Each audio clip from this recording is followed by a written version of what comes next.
A mass shooting occurred at Fort Lauderdale, Hollywood International Airport in Broward County, Florida, United States, on January 6, 2017, near the baggage claim in Terminal 2.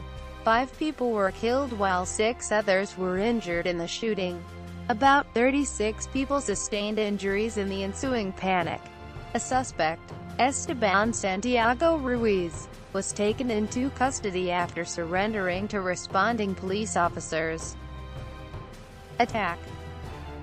The shooter opened fire with a Walther PPS 9mm semi-automatic pistol. The shooting lasted about 70 to 80 seconds. Victims.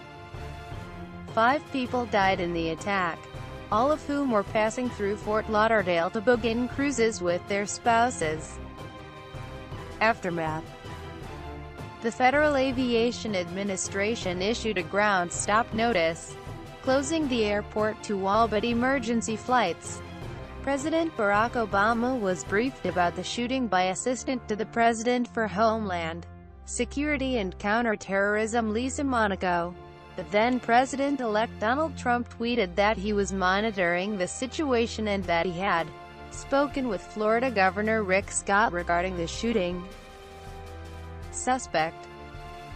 Esteban Santiago-Ruiz, born March 16, 1990, a 26-year-old resident of Alaska and a military veteran.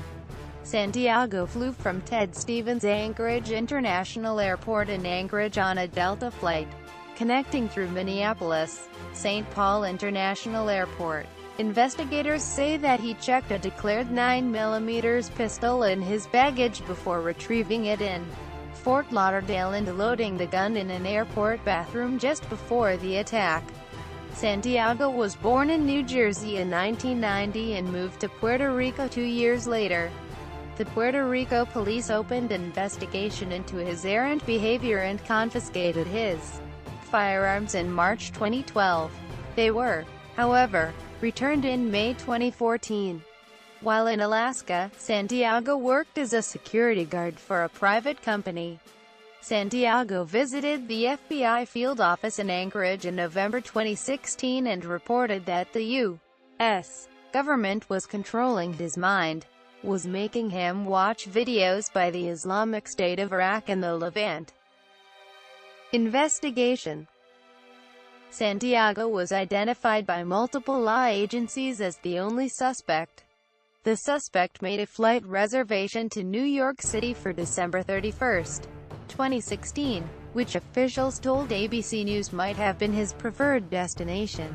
However, he canceled the reservation, and investigators believe that the deployment of a large number of NYPD officers may have been the reason he did so. He booked a one-way ticket to Florida a few days later.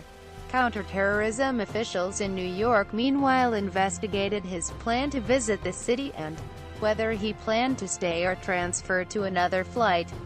The Katkujikin, a motel in Midtown Anchorage, was evacuated and searched on the day of the shooting as part of the investigation into the suspect. TMZ released a leaked video of the shooting on January 8, which led to the launch of an investigation into the leak.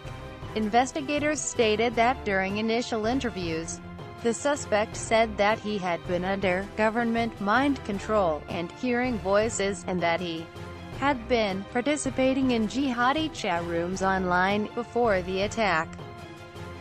Prosecution. The day after the shooting, federal officials filed criminal charges against him, including performing an act of violence at an international airport, using and carrying a firearm during and in relation to a crime of violence, and causing the death of a person through use of a firearm. They have since announced that they will seek the death penalty against him. Santiago made his first appearance in federal court on January 9, appearing before a United States magistrate judge. A federal public defender was appointed for him since he was unable to pay for a lawyer. The suspect's defense team later submitted a report which stated that while he was mentally ill and was diagnosed with schizophrenia as well as schizoaffective disorder, He was legally competent to stand trial.